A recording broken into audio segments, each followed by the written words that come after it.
دکتور محمود عثمان ایک ادناف جرگی دانستاندنا اتناف برا رژیم جدا جدایت عراقی و کردادا جیایه سردم بحثیا سردم پشتی سرهلدانه سردم پشتی 2003 سروان همی قیناها دی دانستاندنه گل برای دکتور محمود عثمان کین بری امچینه دانستاندنا خو بگ و پانورامایی ببینین سرجیاناما برای دکتور محمود عثمانی.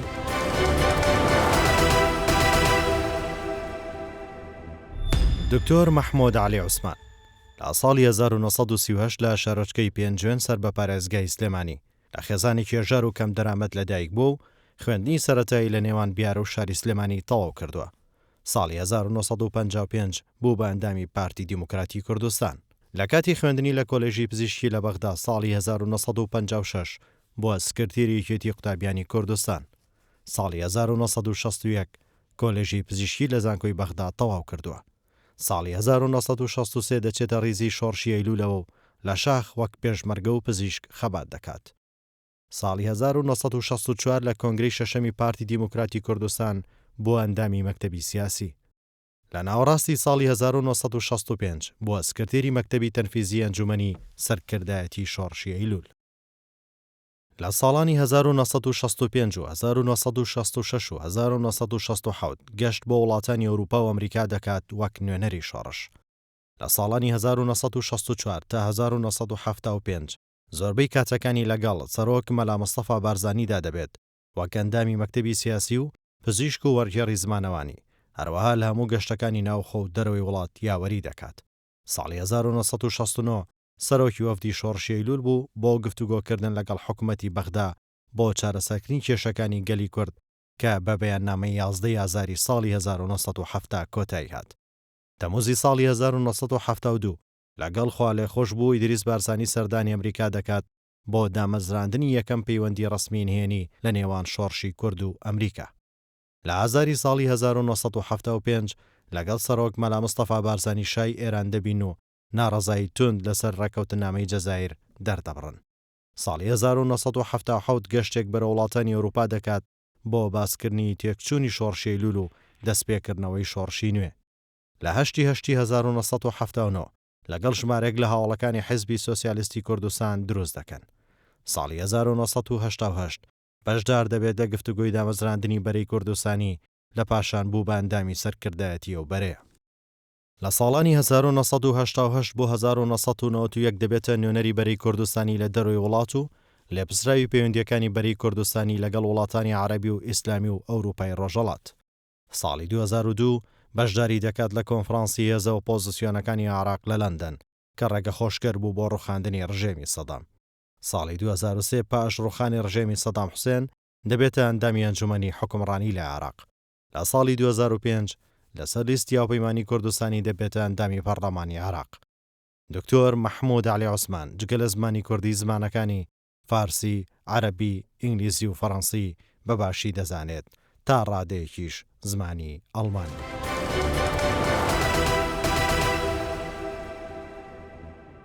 بخير بي دكتور سرچاوا بو في خلك القلمة أمدي بحث روشة دانستاندنا كاين نافبرا رژیم عراقي يد جدا جدا وبزاور زغاري خازا كردي و بيشتي إنجي رژیم عراقياني والقال حكومة هرما كردستان كوتو إيكش سياسة مدار كيمي كودي دفان سرفان قناغة نازك نافبرا رژیم جدا عراقي دا وتنافبرا هرما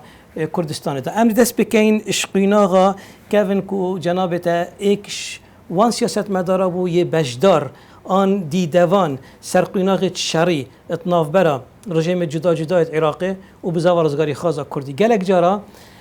اف رژیمل گل کردات کتنا حالت دانستان دنه دا لی خالا گلک برچاف او بو کو اف دانستان دنه دریجد بون آن ند گهشنا انجاما آن وقت گهشنا انجاما اف انجامه جبهه ندبون جناب تاوی روشی بوچه زفرینیتن بێژێکی سپاس بەخێر بێن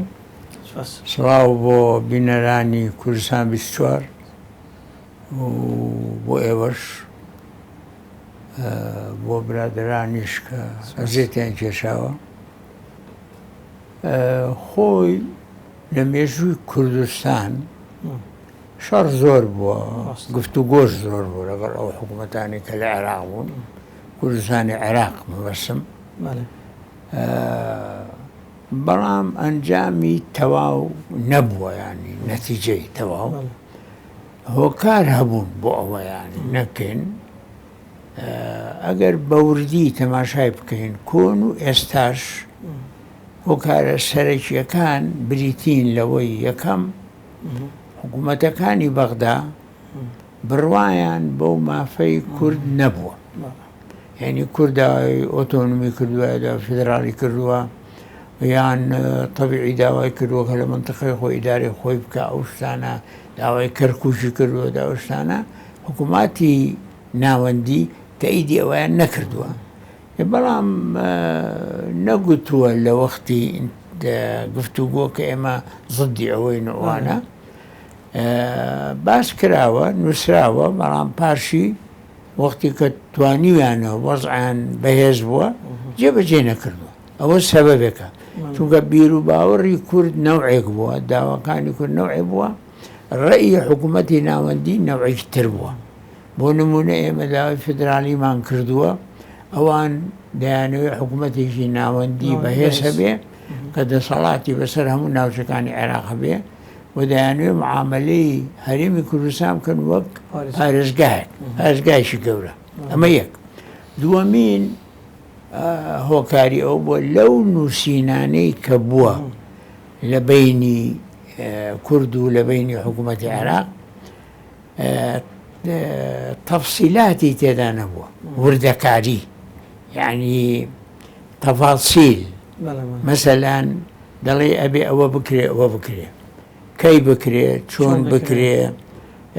تەفسیلاتی چییە هەمووی تقریبان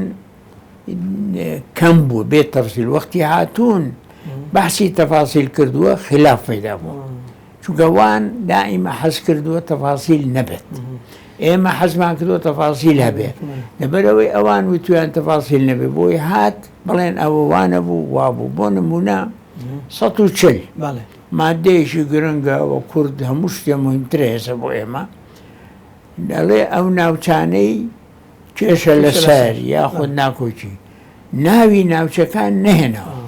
کەرکووک بەس ئەوی تر حکوومەت دێ دەڵێنە ئەوە نییە وەختیشی وا بزانام دەستنیشان نەکردووە وەختیشی دەستنیشان نەکردووە وەخت دەستنیشان کرا وەختی خۆی کە جێبەجێ بکرێت سیویەکی 2007 نەبوو ئەو وەختە ئەوە دووهەم سەبەبە یعنی نەبوونی تەفاسیل و جەدوەل زەمەنی یعنی جەدوەلێ بۆ هێن خاڵی سێهەم ئەوە بووەکەوە حکوومەتی دەرەوە هەندێک دژی مەبوون وەک تورکیا و ئێران و سووریا دەوری مایانی چونکە خۆش کوردیان هەیە و مافی کورد نادەن تەوان دەوڵەتانی دەرەوەش UN و ئەمریکا و ڕووس و ئەوروپا ڕێیانەوە بووە کە ئەوەی کێشەیەکی ناوخۆیی عێراقا دەبێت لەگەڵ حکوومەتی عێراق بە هەرگیز موافقەتیشان نەکردووە کە کورداوای کرد بێن بینی مە و حکوومەتی بەغدا ببن وەک شاهێد وەک مساهم ئەوە لەبەرەوە دائیمە قەزێکە ماوە بینی ئێمە و بینی حکوومەتی بەغدا وەکە تێکی شووە کەس شاهید نییە لەو بینە بڵێ و خەتای ئەو بوو یا خەتای ئەو بوو طبعاً ئەو سێ فاکتۆرە فاکتۆری ئەساسین فاکتۆرێکی تریش هەیە گرنگە کوردیە فاکتۆرەکە ئێستا دیارە ئێستا زیاتر کورد یەکگرتوو نەبووە و هەر حیزبە بەجیا بۆ قسە کردووە وەکو ئێستا و ئەوە زەرەی زۆر لە ئێمەداوە چونکە وەکو تۆ یەک حیزب بە حیزب تەماشا بکەی یەک حیزب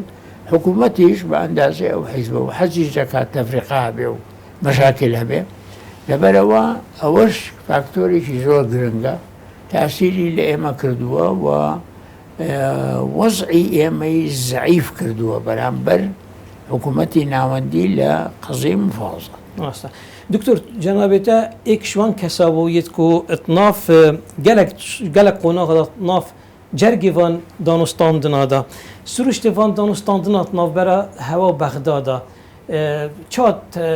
helsengînî ça bû yani danûstandin gel kesê ji Bexda nînerê Iraqî rejimê cuda cuda هەبووە دانوستان زۆر بوو هەر لە 60 سێوە زمانی قاسمیژە نەبووە تقریبا 63 64 66 هەفتا ئەوە هەمووی دانوستاندن بووە طبعاً پاشی 91 دانوستاندن بووە 79 بووە یعنی دانوستان زۆر بوو بزمانی حکمی عێراق پێش 2003 پاش 2003 ئەوە هەیە طبعاً ئەنواعی بووە بەڕاستی بەڵام یەک فاکتۆر لە هەمووی وەکو یەک بووە ئێستاش وەکو یەکە بیر و بۆ چوونی کورد نەوعێک بووە حکوومەتی بەغدا نەوعێکی تر بووە ئێمە داوامان کردووە حکومی زاتیا فیدراڵی ئەوان تەیدی بەیان کردووە حکوومەتێکی ناوەندی بەهێز کە دەسەڵاتی هەبێ لە هەموو ڕوویەکەوە ئێمە ویستومان بۆ نمونە ئەمنی کوردستان عایدی خۆمان بێ ئەوان ویستویانە ئەمنی عێراق هەموو یەک بێ ئێمە ویستومانە عەلاقاتی خارجی هەبێ طبعاً ئەوان دژی ئەوەن دەڵێ وە زیادەیە و نابێ هەبێ ئەوانە و مەسەلەی پارە و مالیە و نەوت و ئەمانش یعنی بۆ چوونی ئێمە نەوعێ بووە کە مافەکانی خۆمان دابین بکە بۆ چوونی ئەوان نەوعێ بۆ کە مافەکانی کورد کەمتر بێ چەند محاولە بکەن حتا بیرم دێتەوە ئێمە لە دەستور نووسینی دەستور لە 2005 محاولەمان کرد زۆریش باش بوو توانیمان زۆر خاڵ بۆ کورد لە ناو دەستور بچەسپێنین بەس نەمانتوانی مافی چارە نووس بنووسین ناو دەستور بەڵام ئەوە جێبەجێ نەبوو وەکو پێویستە ئەو کات ئەوان موافقمون چونکە وەزعی کورد بەهێز بوو یەکگرتوو بوو مامجێلار سەرە کۆمار بوو کاک مەسعود لە بەغدا بوو لەبەرەوە بەڵام پاشی لە جێبەجێکردن نیان کردو ئەوانە لەبەرەوە ئەو فاکتۆرانە هەمووی تاسیری هەبووە لەوەی کە لە پێشە کە دەزەکەی بە گفتوگۆ ئەوان نقاتە ئەنووسن موافقە دەکەن پاشی لە جێبەجێکردن تەفسیلات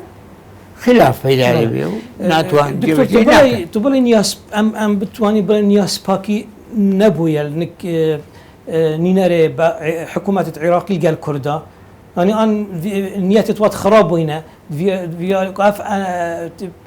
دانو صدر نجهنا عند أنجام باش برجعان ديا كردادا نيتي من نالم نيتي خراب بلام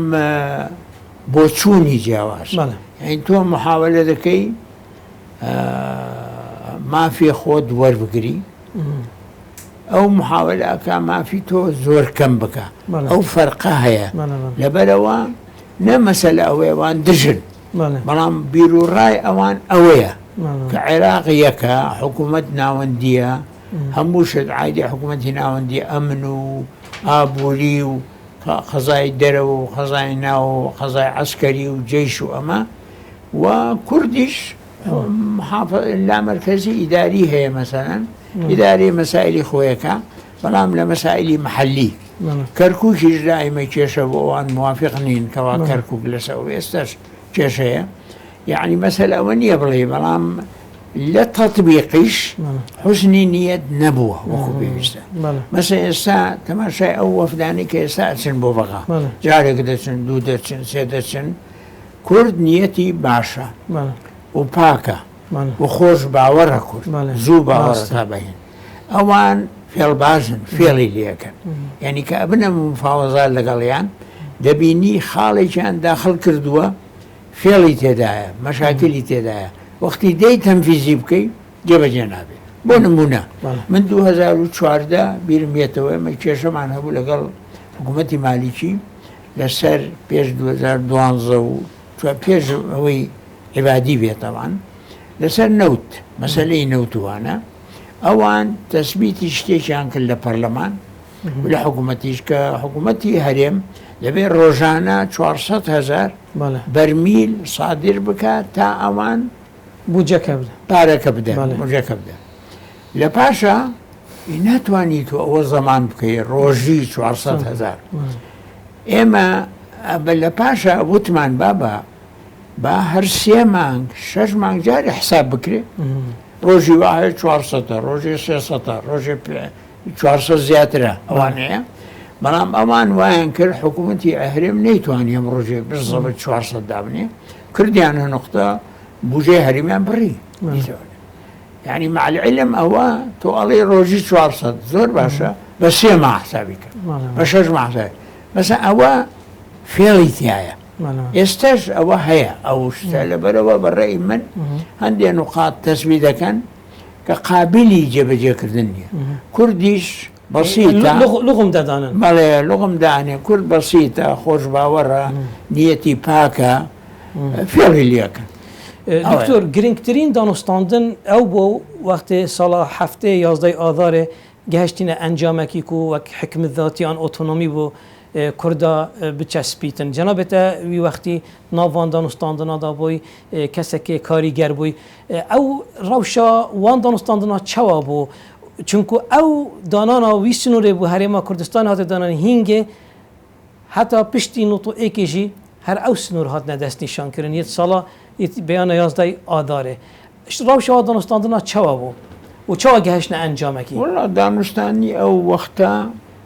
آسان تربو طبيعي چونك يك شخص قرار ده صدام حسين ولا مصطفى لبيو صدام حسين لبيو يعني سهل بو حزبك ليرة بارتي وحزب شيوعي شابو بلام لمفاوضة نبو حزب شبان قبلين كان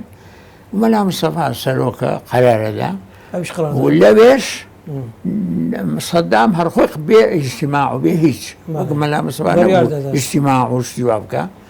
وانسانه قصيله قال لك انا زوجه بجيبي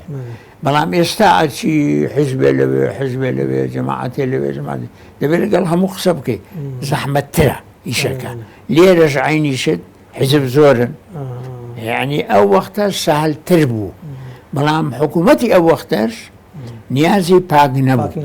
ما بس او ابو كوا بو مدتك لقال كور تفاهم كبيت بيش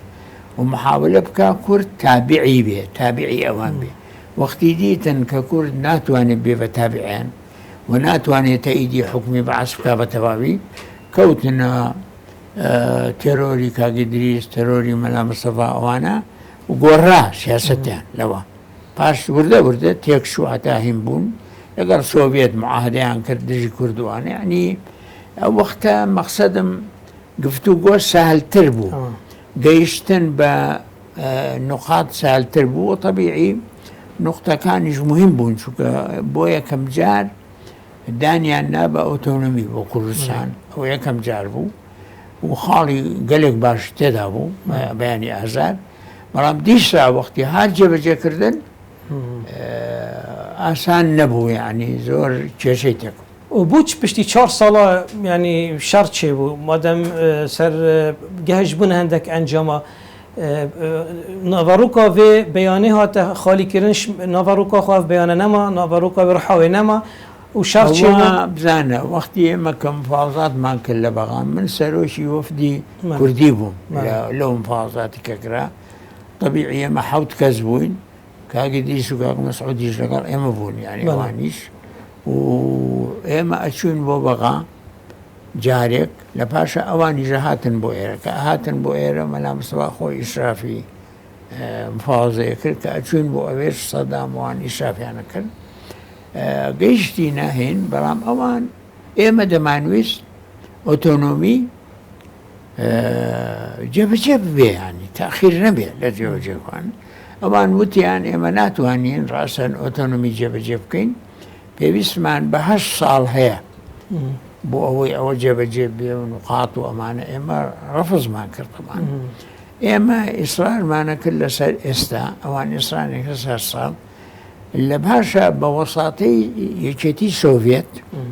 وجماعاتي ترك لبيني إما وأنا بون وإلي هاد بو 4 صال يعني حليش وسط طبيعي وباشتر بو إما قبول يمكن شو دبو سوفيتا كان بإما ينود وتيان يا أبي أو 4 سال قبول كان يا نابت اتفاق ومصلحتي إما بو اتفاق ببيت شو اتفاق بيزبو وبيجمرقا بو ملات بو وضع أو خلافي بين إما ومعب جلال وانما باش اتفاق وضعي باش يدرس كله بروا أو 4 سال الأوهات يعني دكتور بيجن البيان 11 آذار يجي تركيا نيناري خو تنارتا بغداد كو اف بيكاتنا تشينا بيت اف بيمان نامنا برا كردا بغداد تشينا بيت ايران عندك گواشتن كينو كو تشينا بيتن فاكتوري هرمي جنابته چوا هل سنگینی توی وقتی گل بیانا 11 آذاره بله فاکتور هرمی هر هبوا او وقتش تركيا زور ضد بو هيج اتفاق بكري شو بحقق قناعتي تركيا على كردنية وقت ديقو كردنية هسه عليها هي بس تيروريستن يعني عيشتها ايرانيش طبعا شا زور ضد بو زور حتى علاقه لقال كورتيك شو مدتي كان صار شو كمذاكره زور الحاح يعني لما لا مستفاكر كمزاينكا ملا مستفاكر دي مصلحتي كرده واجب كرد طبعا مذاكر لبرا او دو دولتا زور زخت يعني لحكومه العراق كرد كان نكري اتفاق ملا حكومه العراق سياستي خويها بو شاي خويها بو زعيبو او وقتها شيها بو كرديان او مش كردمان شو كان مصلحتي هردو لايتي داوي دكتور غوريناس قالك رانجت سيستم حكمي هاتنا عراقي هاتنا جوهرتن سيستم شانشين سيستم عبد الكريم قاسم هات بشينجي عبد السلام عارف عبد الرحمن عارف بعسي احمد حسن بكر صدام حسين وحتى انه بشتي 2003 معارضه اوبوزيسيون عراقيه كابن او هات حكمي بكت بس كتو بغداد يعني وك معامله قال كردا نهات يا جوهرتن وك خالد هف بش قالك هنا جناب تجهر او خلصان قاندن هياكو معامله نهات يا جوهرتن يا نهات يا جوهرتن سيستمك حكمي بو سيستمك ديتري حكمي طبيعي فرقي هي وكو من وتم فرقك اويا لبيش زماني حكمي صدام وعارف وبيش وامانه فرق بو مثلا حكمي صدام حكمي شيخان ريز بو ديكتاتور بو انفالي كيميائي كالحرب جو امساني لزانن يعني واشتكك هيج حكومة نيكرد ولا عالمات تقريبا ولا عيني وقت شا زماني عبد الرحمن عارف هيج قناعتي وابو كعشائري كردي شمو عرب ومعنا شو بينتي زورها بو انا عبد الرحمن عارف باجبو طبعا اوستاني نبو بلام استا طبيعي ونالين شغله وانا بلام فرقك اوي استا طبيعي كان حزبي كان كرديش بشكل حكم يقلا ولا قال حكم وكرديش لسرتاي روخاني الرمي صدام بهزبو دوري اساسيه ابو كرد باش بهزترين فاكتور ولا بغا ده دوري هبو دستور نصره قانون اداري دوله نصره اما هم يبو طبعا بلام طبيعي نيتك او اساسي كمن بحسم كرد زور فرقي نبو ديسان نيتك اويك اوان دانوي كمترين ما بو كرتبه واما دمانوي زياترين ما بو كرتبه يعني فرقك اويا طبعا واوان دانوي زياتر حكومتي ناونديها بي ونمونه تا استا غير هرم كردستان هيش هرم البغاني مع العلم حكم فيدرالي بهرم هرم نايكن حتى السنه وشيعه هيش نايكن هذا حكمي ناونديه كان هرمي كردستان بيجوي اوان حكومتي صدام بروخي هبو يعني شيء امر واقع وفرز ولا سريع ملام ديانوي كان بتوان ما في كم كان لقال تركيا اتفاق كان لقى ايران ديت اما ريفراندم مانك ريفراندم تشي ريفراندم راي خلق ورقي هم عالم بو بدجون اما ايران وتركيا وعراق وتشي رويدا ازانن شو معناه وين ما بس يعني وين دائما همو يعني وتصور كان بوني هرمي كردستان مترسيه لسريان خطر لسريان وهولدن بتشوشي بكنوا مع العلم كرد مترسينيه لسركز ارزي كسي نقرتوا ديوي لسر ارزي خوي ما في خوي هبيو ما في تشارنوسو اداري خوي هبي هيك ترينا يقول ودائما اوان لكرديان دا كرد تعدل كز نكردوها يعني دفاعي لاخوي كردوها لبروا موضوع كبا وشويب دكتور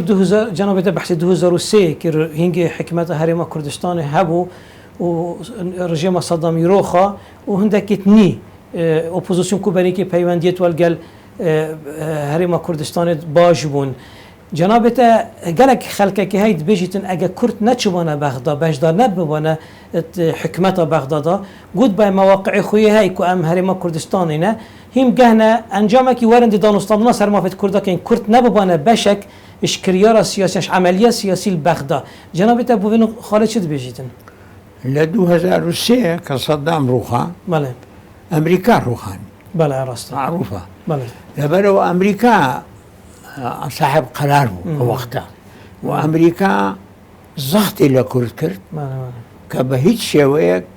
انفصال يا جابون يا ونيا بله دبي بچن وجل بغا لقال عراقي كان يتر بيكو حكومة العراق بيك بينا وامريكا كان خويا صالك ودوما حكم ينكر وايا ولا باشا ورده مجلس حكم ابو انا كردي يعني نبغى رغبتي كرد يعني كرد او نبو اختياري هبي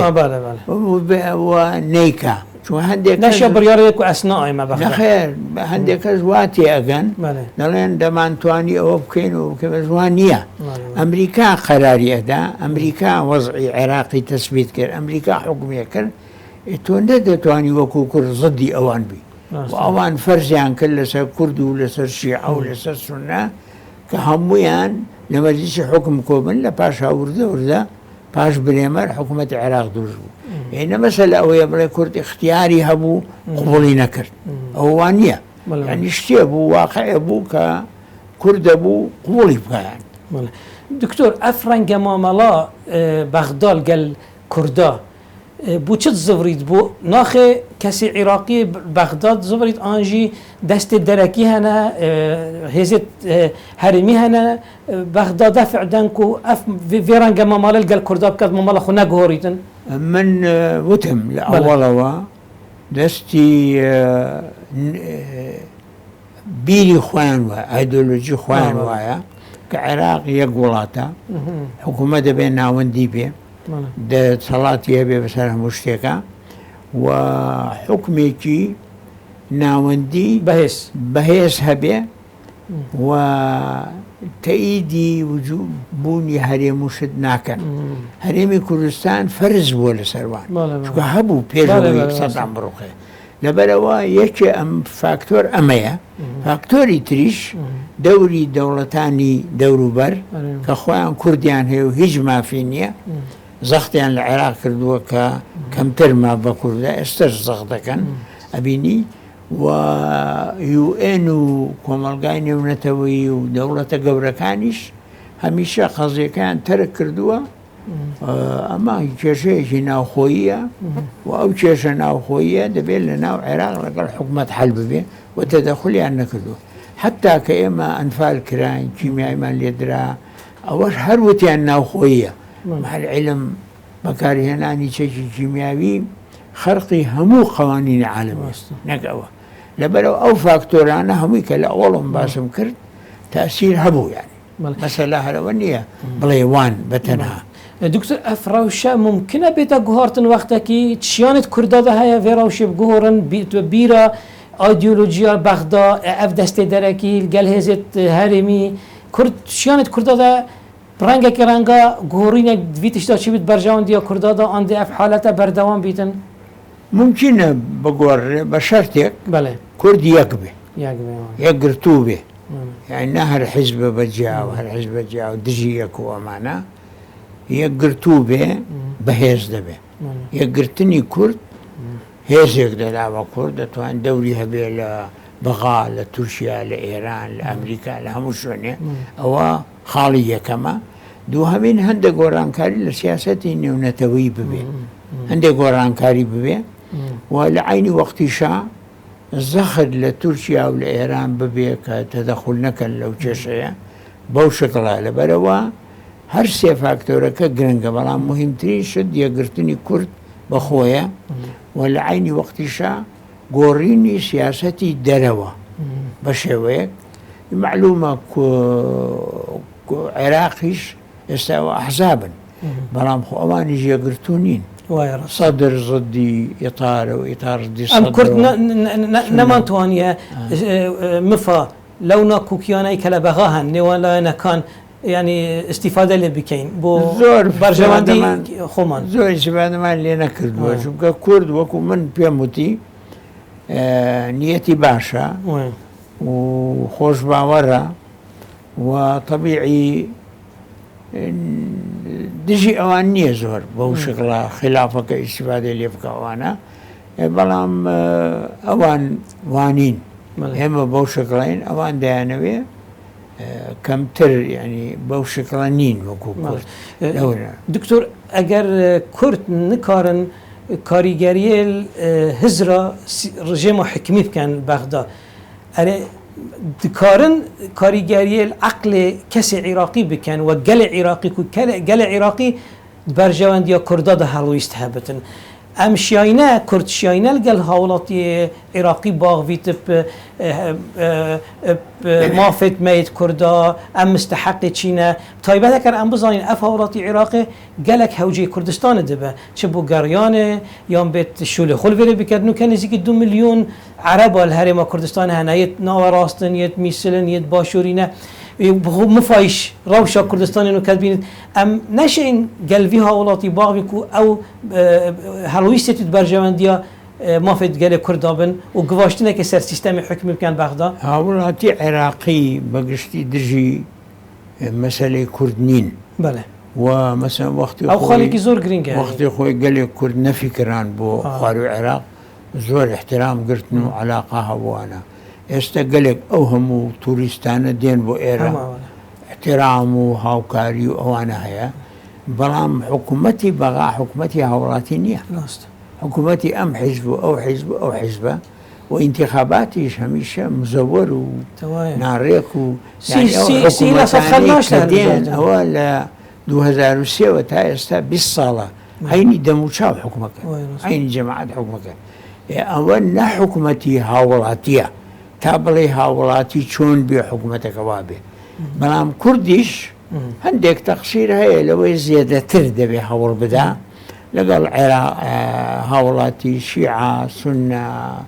تورکمان جەماعەتی ترەوی لە عێراقن زیێدەتر بەڵام حکوومەتەکان هی هاوڵاتی نین تا بتوانێت هاوڵاتی تەسیل لە هەموو حاڵی خۆیان بکە چکە دەبینی حاڵی هاوڵاتی عێراقی چۆنە لە کورد خراپترە مەشاکلیان هەیە لەبەرەوە ئەوەش هەیە بەڵام دیسا کورد بەڕای من دەبێت لۆبی خۆی بکە لە ناو عێراق لە دەرەوە عێراق لە دەرەوە لە وڵاتانی دەرەوە بەردەوام بێ لەسەر لۆبی خۆی بە شکڵێکی یەکگرتو بتوانێت زیاتر هاوکاری و تێگەیشتن بۆ کێشەی کورد پیدا بکە جەنابێتە بەحسی لوبی کرد کاریگەریە لوبی ئەم هەکە بەحسی دیبلۆماسیەتە کوردی بکەین دیبلۆماسیەتە کوردیش یایە کاریگەریە هەڵویستێ هێزت هەرێمی وەک تورکیا ئیران ئانژی هێزت ناودەوڵەتی وەکی ئەمریکا یەکەتی ئەوروپی یعنی شایە کاریگەریە لێ بکە شایە هەڵویستەوە بەرژەوەندیە کوردەدا بکەشیتن بێگومان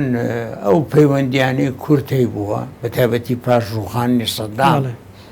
و پێشەوەش پەیوەندی هەبووە معلوم تاسی هەندێک گۆڕانکاری ناوەش وەکو 11,000 ئەمانە تاسیر هەبوو کە کورد توانێت ئەو دەوڵەتانە پەیوەندی بکە هاوکاری بکە قسە بکە لۆبی بکە لە ڕووی دیپلۆماسیش پەیوەندی لەگەڵ سەرۆکەکان لەگەڵ سەرۆک وەزیر لەگەڵ هەموو لایەنەکان کردوێتی بەڵام تەبیعی دوو شت لێرە هەیە یەکەمین زۆر جار کورد کردوەتی بە یەکگرتووی نەیکردووە هەر حیزبە بەجێ ئەمەی کردو ئەوەی کردووە یا حیزبێ بۆ ئێران حیزبێ بۆ تورکیا ئەمانە دووەمین سیاسەتی ئەو دەوڵەتانە نەگۆڕاوە دەڵێ عێراق یەک وڵاتە و ئەو وڵاتە قابلی هەڵوەشان نییە وە کورد دەبێ مافەکانی خۆی لە بەغا چارەسەر بکە و زەمانی کورد دەستوری عێراق ئەوە قسەی ئەمریکایە قسەی ڕووسە قسەی هەمویانە ئەوە مشکلەکەیە یان سیاسەتێکیان هەیە نهاتۆ گۆڕاندن تا ئێستا بەڵام معنایەوە نییە قەت داهێتە گۆڕاندن دەبێت کورد هەر لۆبی خۆی بکە لەبەرەوە ئێمە لێرە ئەبینین جغرافی سیاسی دوژمنی مەیە جغرافیمە ئێمە حەسر بووین لە بینی چەند دەوڵەتێ هیچ مەجالێکمان نییە مەسەن بڵێ بەحرێک بۆ خارج یا جیهەتێ مەتارمان هەیە بەڵام مەتارەکان لە ژێر سەیتەرەی بەغدانە طبعاً لەبەرەوە ئەو جوغرافی سیاسیە لە تۆ حەسر بووی لە بین ئێران و تورکیا و سووریا ئەوانی هیچیان دۆستی کورد ئەوە گەلێک تاسی لە ئێمە کردووە مەسا ئەمریکان پەیوەندی خۆی لەگەڵ تورکیا زۆر بەهێزە نایگۆڕێ لەبەر خاتری ئێمە پەیوەندی لەگە ئێمە شەیە بەسی ئێمە کەمە تورکیا ئەساسە مەسەلەن زمانی شا لەگەڵ ئێران ئێستا ئەمریکا پەیوەندی لەگە ئێران هەیە زیاتر لە کوردی ئێران بۆ نمونە لەبەرەوە ئەو شتانە هەیە بەڕاستی و ئەو سیاسەتانی دەرەوە نهاتوونە گۆڕاندن سیاسەتی دەوڵەتەکانی دراوسێ دژی ئێمەنە و لە عینی وەختیشا هەموو ئەڵێن دەبێت تۆ لە بەغا بینە بکەیت چەند داوامان کردووە مەسەن بێن لە بین ئێمە و بەغا هەوڵ بدەن نێوەندگیری بکەن شر بکەن نایکەن چونکە بەغا قبوڵ ناکە ئەوانیش خۆیان نایانوێ بیکەن لەبەرەوە ئەو فاکتۆرانە ڕاستە دیپلۆماسی کوردی هەبووە و هەشە ئێستاش هەیە بەردەوام بەس ئەو فاکتۆرانە نەبوونی یەگرتنی کورد و سیاسەتی ئەو دەوڵەتانە و جغرافیای سیاسی ئێمە بوونە هۆی کە ئەو دیپلۆماسیەتە سەرکەوتوو نەبێ زۆر وەکو ئێمە دەمانوێت. دکتۆر معادلەك هەیە العێراقی وەختی مرۆڤ مێژوویەت خینیتن باش ینی دیارت بیتن کو هەر کاتێ بەغدا پێز بیت هەرێم لاوازە هەر کاتە بەغدا لاواز بیت هەرێم پێزە ئەف معادلە چا دێتە گواردن کو بەغداک ژیا پێز بیت و هەرێم ژیا پێز بیت هەرێم بەرژەوەندیە بەغداداویت بەغداد بەرژەوەندی هەرێم دەویت و هەزت بەرژەوەندی هاوڵاتی عێراقی دێدا بن بەلای منەوە ئەو وەختە بەهێزە بن هەردووک بەڵێ کە دەستور بێتە جێبەجێکردن چونکە دەستوری عێراقی هەموو خاڵی باش تێدایە ئەگەر جێبەجێ ببێ وەک خۆ عێراقێکی فێدراڵ دروست ببێ بە پێی دەستور بەغدا بەهێزە بێ و کوردیش بەهێزە بێ لە عین وەختە بەڵام بەو عەقلیەتەی ئەوانی بەغدا دەستور جێبەجێ ناکەن تەسەوورەکان حکم دەبێ مەرکەزی بێ زۆر بڕوایمان بە فیدراڵی ئەوانە نییە لەبەرەوە وەختی دەیانەوە بخۆ بەهێزکەن بەو شکڵە لەسەر حسابی کورد دەبێ و کورد لاوازە بێ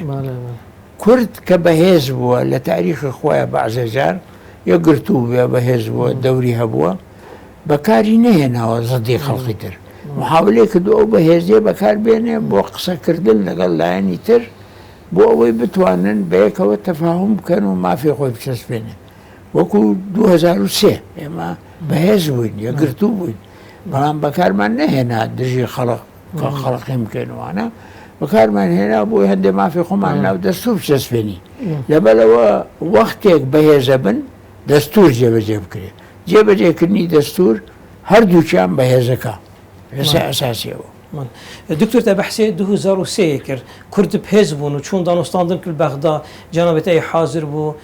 سەرۆک مام جەلال سەرۆک بارزانی ئەوە هەمی عملیە سیاسیدا و پێست هەبوون بەغدا ممکن بوو پتر شوێ ئەوە بدەستکەتی دەست کووردا بکەویتن ئانژی وەکی عەرەب بژن لەم یەکن بالئیمکان ئەکثەر من مەکان وەڵای ئەو وەختە طبعاً ئێمە لە بەغا بووین طبعاً کاک مەسعود و مام جەلال لەوێ بوون زۆر مدەتێکی زۆر کاک مەسعود لەوێ بوو بەتابەتی وەختیان بە دەستورمان نووسی زۆر محاولە کرا هەموو ئێمە یەکگرتوو بووین و محاولە کرا و ئیجتیماعات بەڕۆژ زۆر جار هەموو ئیجتیماعات تا 5 بەیانی شەو هەموو ئیجتیماع بووە ئەو کاتێک کە برێمەر و ئەوانیش لێ بوون ئەمریکا لێ بوو UN لێ بوو ئەوە نەیتوانیمانە مافی خۆمان چەسپانوە یەکێ لەو خاڵانەی کە ئێمە زۆر هەوڵمان بۆدا بۆ چووە ناو دەستور بۆ شیعەکان دژی بوون سونەش پێیان خۆش نەبوو ئەوە بوو ئەڵێ ئەگە 2 تەقسیم سێ محافەزە دژی قانونیە بوون بۆ مەنتیقی خۆیان ئەو نابێت ئەو قانونە زۆر زدی ئەو بوون ڤیتۆیان وەکو ڤیتۆیەکە و دیسان مافی تر هەیە زمانی کوردی شتی باش لە دەستورە چەسپاوە هەوڵماندا ئەوەی ئەوەی کە نەکراوە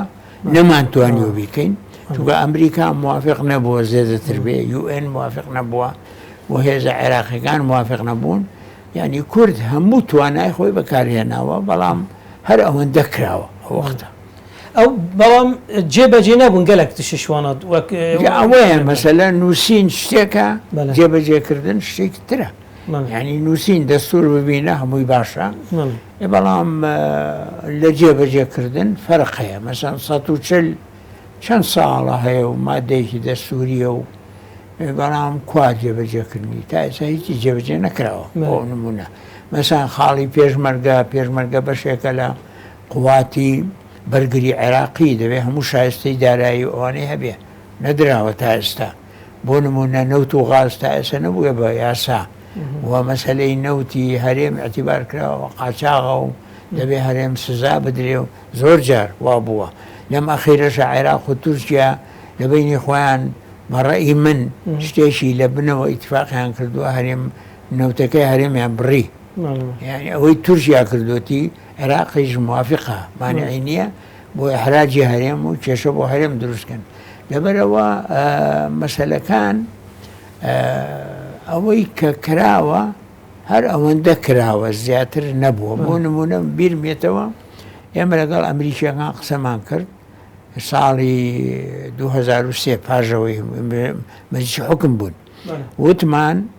عەقرا شێخان خاڵی تر خانەقین بەعزێشیان سنجار ئەمانە هەموو کوردن کەس ناڵێ کورد نین بە ئەمانە بچێن سەر هەرێمی کوردستان باقی منتیقەکان بۆ 140 بمێنێ برێمەر وتی 1 سانتیمەتریش ناخینە سەر هەرێمی کوردستان ئاوای کرد پەنجەی بۆ نایخەن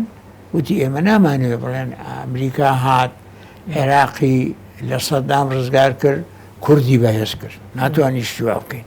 ئەو وەختە تورکیا لێمان عازەبێ ئێران لێمان عازەبێ عەرەب لێمان عازەبن ئەوە ڕێی ئەمریکا بوو یعنی ئەمریکیەکان مانع بوون هیچ گۆڕانکاریە لە وەزعەکە ببێ طبیعی لایەنی عێراقیش ڕێیان باش نەبوو لەبەرەوە ئەوی کرا زێدەترین شت بوو کە بکرێنی دکتۆر شارێکی سەختان کرد بۆ دستور چەسپاندنی ئەو مافەکان ئەو مافانەی کە چەسپان لە ناو دستور جەنابەت تەسەور دەکەی ڕۆژێک بێت عێراق ئەو دستورە بگۆڕێت ئەو مافە نەش نەهێڵیت لە ناو دستور هەوڵیان داوە زۆر بیگۆڕن بەڵام تا ئێستا نەتوانراوە بگۆڕێ نازام لە ئایندا دائیمەش هەوڵەکەیانەوەیە مافەکانی کورد کەم بکەن دەسەڵاتی کورد کەم بکەن دەسەڵاتی مرکز زیاتر بکەن من بیری مێتەوە زۆر جار لە مفاوەزات لەگەڵ حکوومەت کە ئەبوو سەکاک مەسعودیش تقریبی 50 ڕۆژ لە بەغا بوو مفاوەزاتەکرا دائیمە ئەیانوت فڵان خاڵ تاجیلکەن بۆ پاش دەستور ئەوە تاجیلکەن بۆ پاش انتخابن قەت خۆڵمان نەکرد و بە حەقیقەت هەڵویستی مام جەلال و کاک مەسعودیش بە تایبەتی چونکە سەرۆکی هەرێم بوو ئەو زیاتر مام جەلال سەرە کۆمار بوو دەبوو مڕعاتی هەموو عێراقەکە بەڵام کاک مەسعود تاسیری و ئیسرار کە ئەوانە ئێمە تاجیل ناکەین دەبێت جێبەجێ بێ ئەوە بوو کە دەستورەکە ئەو خاڵانی تیانوستا خاڵی باش بوون بەڵام هەموو خاڵێک نەبوو کە ئێمە دەمانوێت بەسە مافی چارە نووز نەبوو بۆ ئێمە بەڵام هەندێک خاڵی باش لە دەستور هەیە بەس جێبەجێکردنی شتێکی ترە ئەوە مشکلەکەیە ئەجینا نووسینەکان ببینە هەمووی باشن دکتۆر قواری هەرێمە کوردستانی ئەوێن و کە ئەم جینک و قوارێکی کوردیە بۆ 33 ساڵە عمر کێشەی حتا نوکە تڕەوشەکە هوسەدا جەنابێتە چاوا دبینیت بەرەف کیڤە چیتن ئەف قوارە بەرەف گەشەکردنێ دەچیت پاشە ڕۆژدا ئان ئەف قوارە دیف هەڵویشتێت بەغدا دەبێت پتر ینی دەسەڵاتی دوی کێم کات و بچیک بکات و پاشە ڕۆژدا پێکوورە نەهێڵە ناویژی بکاتن بەغدا دەیەوێت دەسەڵاتی کەم کا و مەساحەشی بچووک بکە و قەنەعەتی بەغدا وایە کە هەرێ سلێمانی و دهۆک و هەولێر هەرێمی کوردستانە ئێران دەیەوێت بچوشی بکە بە سەد و ئێران لەگە عێراق عەلاقەیان باشە و شیعەکان لەگەڵ کە حکومەکەن لەگە ئێران عەلاقەیان باشە و لە عینی وەختا تورکیاش عینیشتە نایەنێ بە هیچ شێوەیە غەیری ئەم سێ پارێزگایە ئەوە بێ بەڵام تەبعاً بۆ ئەوەی بەهێز بێ هەرێم و بتوانێت زێدەتر بڕوا 140 جێبەجێ بێ دەبێ یەکگرتوو بێ ئێمە ئەو یەکگرتووەمان نییە ئێستا ئەوە کێشەی گەورەی ئێمەیە ئەگەر هەموو بەیەکەوە بین یەکگرتوو بین و ئیسرار بکەین لەسەر مافی خۆ دڵنیام وەزعمان گەشە ئەکات و باشتر ئەبێت ئەگەر یەکگرتو نەبین بەو شکڵە بمێنین کە ئێستا هەین معلوم بەهێز تڕەوشەکە هو سادا دکتۆر کورد چ بکەت باشە یعنی دیڤ vê xandina cenabê te behs kirî dîv danûstanin gel bexda wisa helwîstê bexdayê wisa naête guhartin piştevaniya bexda heş hêzên herêmî hêzên nav dewletî wekî Emerîka wekî yeketî Ewropa pitir pişta Bexdad girîtin Kurd trawşeka wisa da çi biket baş te behsê xaleka gelek giring kir ku ê girtî bin ji bilî vê xalê çi dî biketin çunke giringek Kurd zanîtin çi biket ev qewarê Herêma Kurdistanê tûşî metirsiyê Kurd dەbێ سێ شت بکە یەکگرتو بێ نە حیزبایەتی تەسک کوردایەتی هەموو بەیەکەو بین وەکو زەمانی بەرەی کوردستانی ئەوانە دوو دەبێ دەست محاولە بکە لە عێراق دەستور جێبەجێ ئەو دەستوری کە دەستوری عێراقە ئەوە دوو سێ لۆبی خۆی بەردەوام بێ لە دەرەوە چەند بتوانێت یارمەتی و کۆمەک و پشتیوانی بۆ کێشەی کورد پەیدا بکەن کورد نابێتن ینی قیراەتە خواندنەتە بۆ کە کورد هەر ینی گەل مێژوێ هەمیە ئەف خاڵە لاواز بێ یا کوردەکو ئیگرتی نەبووینە بۆ چ سڤریزن ینی کۆ کورد ئیگرتی نەبن نازانم بۆچی بەڵام شتێکی خراپە بەس تەرکیز لەسەر حیزبایەتی نابێت ئێمە قەزێ ئێمە هێشتا تەواو نەبووە کێشەمان نەتیجەمان نەبووە بە تەواوی کیانمان دروست نەکردووە قەوارەمان دروست نەکردووە دەبێ هەموو حیزبەکان بەیەکەوە بۆ کورد خەریک بن شتە ئەساسیەکە بەڵام هەر حیزبە ئەگەر بێ خۆی تەقویە بکە